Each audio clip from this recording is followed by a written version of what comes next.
warahmatullahi wabarakatuh. Pada kesempatan kali ini saya akan menjelaskan tentang sistem pengapian konvensional menggunakan platina. Sebelumnya saya perlu jelaskan bahwa fungsi dari sistem pengapian adalah untuk menghasilkan percikan bunga api pada busi yang nantinya digunakan untuk membakar campuran udara dan bahan bakar di dalam mesin. Adapun komponen-komponen sistem pengapian ini ada beberapa komponen, dan di sini saya akan menjelaskan masing-masing dari komponen sistem pengapian. Oke, baik, kita mulai yang pertama. Jadi yang pertama, bahwa sistem pengapian itu komponennya adalah baterai atau aki. Baterai berfungsi sebagai sumber utama arus listrik yang nanti akan digunakan untuk disalurkan ke kunci kontak, kemudian untuk menghasilkan atau membangkitkan tegangan tinggi pada koil. Nah, berikutnya setelah dari aki atau baterai, listrik akan dialirkan ke kunci kontak melalui sekring atau fuse.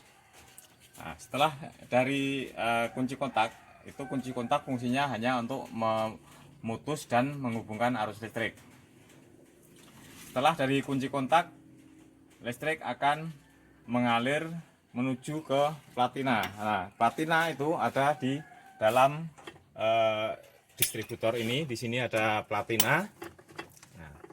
Nah, di dalam distributor ini terdapat platina. Nah, platina ini fungsinya sebagai kontak point akan atau memutus dan menghubungkan arus listrik yang berfungsi untuk membangkitkan tegangan tinggi pada koil, sehingga tegangan tinggi itu akan disalurkan ke busi untuk menghasilkan percikan bunga api. Nah, setelah dari platina, sekalian di sini distributor ini juga termasuk dalam sistem pengapian. Di dalam distributor ini ada yang namanya rotor. Nah, ini rotor. Rotor ini fungsinya untuk menyalurkan arus listrik dari koil, ya, dari koil. Di sini ada koil. Nah, ini koil, kemudian melalui tutup distributor dan rotor. Rotor ini hanya menyalurkan, jadi ya sebagai untuk melewatkan listrik tegangan tinggi, yang urutannya nanti disesuaikan dengan urutan pembakaran atau sering orang menyebut firing order. Jadi firing order itu adalah urutan pembakaran. Jadi listrik itu akan disalurkan sesuai dengan urutannya. Nah, jadi setelah platina kemudian ada koil. Ya. Kita tutup dulu. Nah, di sini ada koil, ya. Ini koil, ya. Jadi koil ini fungsinya adalah untuk menaikkan tegangan tinggi dari 12 volt DC, ya, dari 12 volt DC kemudian akan dinaikkan bisa mencapai bisa sampai 10.000 sampai ke 20.000 volt. Kenapa sampai setinggi itu? Karena fungsinya supaya bisa meloncat, ya, api itu bisa meloncat pada gap atau jarak pada celah busi. Nah, terus bagaimana terjadinya peningkatan tegangan yang bisa sampai puluhan ribu itu? Nah, jadi koil itu memang fungsinya untuk menaikkan tegangan 12 volt menjadi bisa 10.000 sampai 20.000 volt. Itu dengan sistem induksi. Yang sistem induksi itu kerjanya berdasarkan dari kerja platina. Jadi pada saat platina membuka menutup itu akan membangkitkan tegangan tinggi pada koil. Kapan tegangan tinggi koil itu terjadi? Nah, jadi secara sistemnya, secara ini sebenarnya pada saat arus listrik masuk melalui platina, kontak point, pada saat platina itu menutup, arus listrik langsung masuk ke massa. Pada saat itu di dalam kumparan primer, karena di dalam koil itu ada dua kumparan primer dan kumparan sekunder.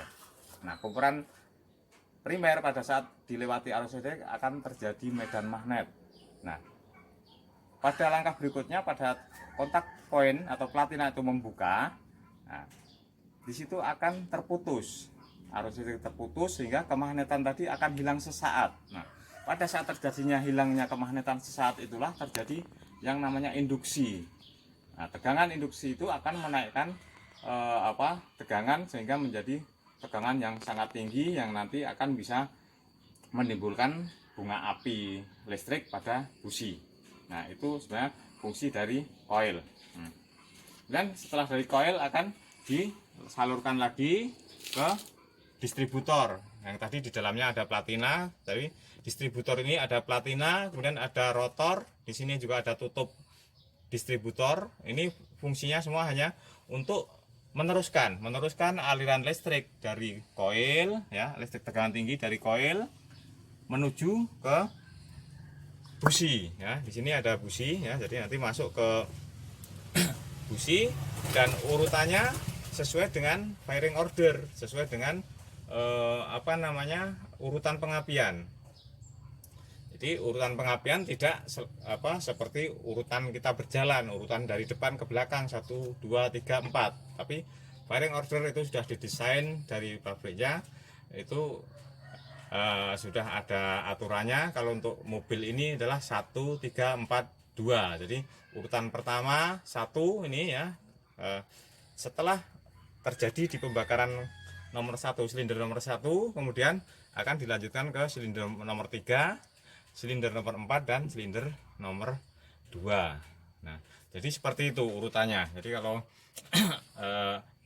pada saat kita membongkar misalnya terjadi kesalahan pada saat pemasangan, maka mesin tidak akan bisa hidup. Karena kita ibaratkan kalau kita mau menyalakan sebuah benda, tapi media yang untuk menyalakan tadi jaraknya tidak sesuai, tidak berdekatan, maka tidak akan terjadi pembakaran. Jadi seperti itu. Jadi sebenarnya sistem pengapian konvensional pada mobil yang menggunakan platina itu sebenarnya cukup sederhana, tapi sampai sekarang sudah terjadi perkembangan yang begitu mengikuti teknologi, sehingga sistem pengapian itu sekarang sudah bermacam-macam sistemnya.